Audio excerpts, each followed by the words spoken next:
and welcome back to TinyArtist TV.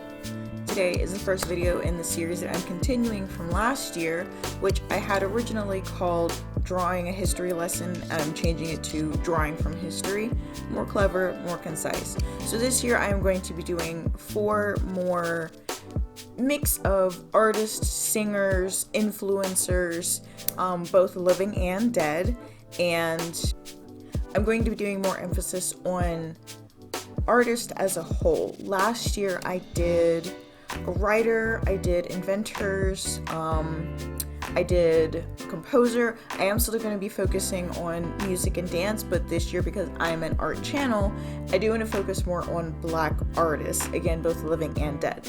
So this week, we're going to be doing a sort of an abbreviated study on Miss Carrie Mae Weems, who you may or may not have heard of. If you haven't, exciting. I hadn't heard of her either until I did some deep diving, but she is still living. She's a photographer.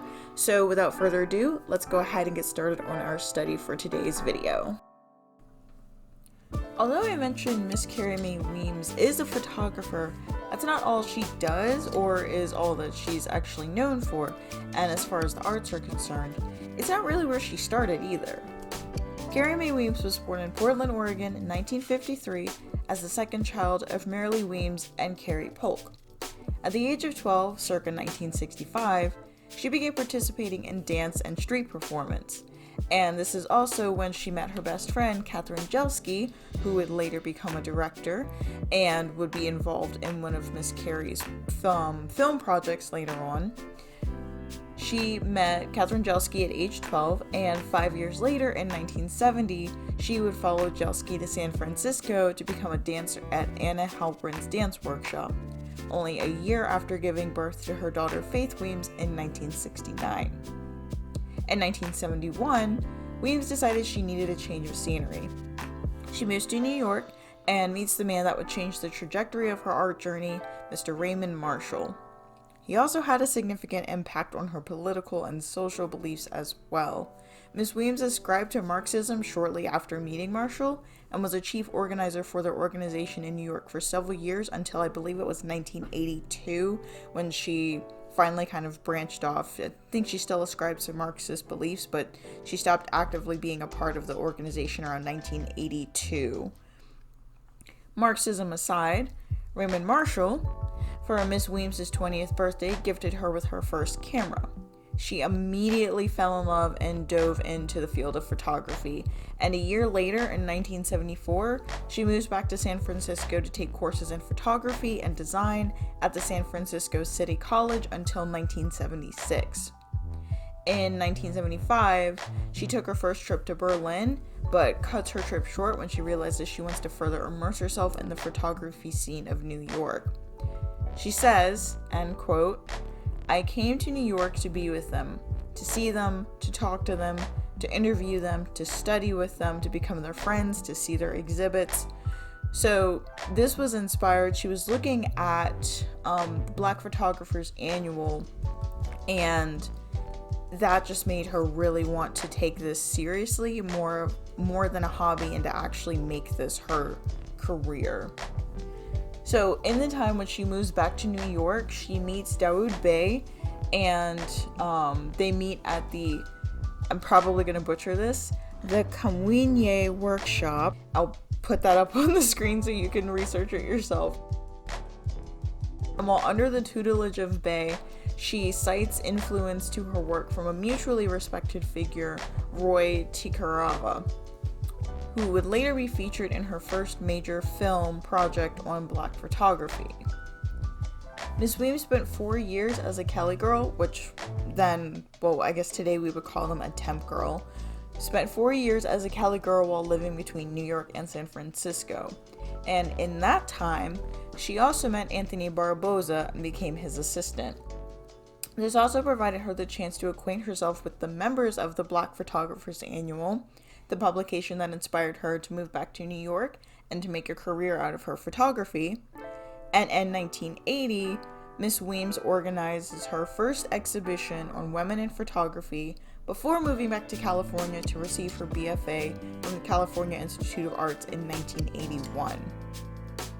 From there, she went on to earn her MFA in photography from the University of California in San Diego in 1984, and then from 1985 to 1987 studied folklore at UC Berkeley. In her work, she emphasizes and encourages dialogue about race, gender, and class inequality, and of course this is heavily influenced by her Marxist social, I won't say upbringing because it wasn't until she moved to New York that she was exposed to these beliefs, but her exposure to Marxism strongly influences the things she chooses to emphasize and discuss in her photography and body of work, and also just the fact that she is a black woman, a black photographer, being exposed to these types of gender, race, and social inequality also has a strong influence on that perspective that she chooses to bring to the table. She uses her first series, Family Pictures and Stories, to dismantle black stereotypes and present the public view with a view on everyday black life. Ms. Weems has an extensive body of work spanning 1980 to the present, where even today you can see her work on display in New York, California, and Berlin. Subsequent series often zero in on the black experience from a painful but necessary context. What drew me to Miss Weems' work was her series titled From Here I Saw What Happened and I Cried. Now, I won't go so far as to say that like this is her most shocking series, but in the context of Black History Month, I do feel it is one of her most important series. And it's just edited in a really striking way that demands attention. I'll post pictures of the collection on my video, and I'll also leave a links where you can see her just gallery of work. It doesn't have all of her bodies of work, but it has most of them. I will forewarn, some of the images are a little graphic, maybe even disturbing. I will probably discourage younger viewers from looking at some of these photos, or at least watch it with parental discretion. So here are a few shots from her series, From There I Saw What Happened and Cried.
Now, when I said at the beginning of the video this would be an abbreviated deep dive, I mean grossly abbreviated. This woman, in addition to still being an active photographer and artist, has been published multiple times. She's been featured on TV shows. She even has a YouTube video, which I think has actually been taken down, but a video called Coming Up for Air, which was available to view on YouTube. If I can find an active link, I'll post that as well. But there's just so much from her personal life that I didn't cover either, because I wanted to focus mainly on her art and her artistic achievements. But she's also done work with a lot of academic achievements. She's hosted workshops on photography and textiles and filmography, which was inspired by and partially assisted by her early childhood friend Catherine Jelski, who was mentioned at the beginning of her biography. They are still friends. They do still work together. And of course, she's been on multiple talk shows. She's hosted interviews. So if you want to learn more about her, there are a myriad of resources where you can look more into her personal life as well as her art life that I didn't really get to cover in this video because I'm trying to keep it less than 15 minutes. And as a matter of fact, as I'm looking just further down into her more recent achievements, she was even at the reception with Michelle Obama. Like, I guess that's peak achievement for a black artist in 2020, 2021. Even though, of course, this was in 2011 when the Obamas were still in office. But I digress. Check her out, Carrie Mae Weems, and I hope you guys have enjoyed this first video in part 2 of Drawing from History. I will be back next week to discuss another surprise artist, and see you next time. Have a weird day.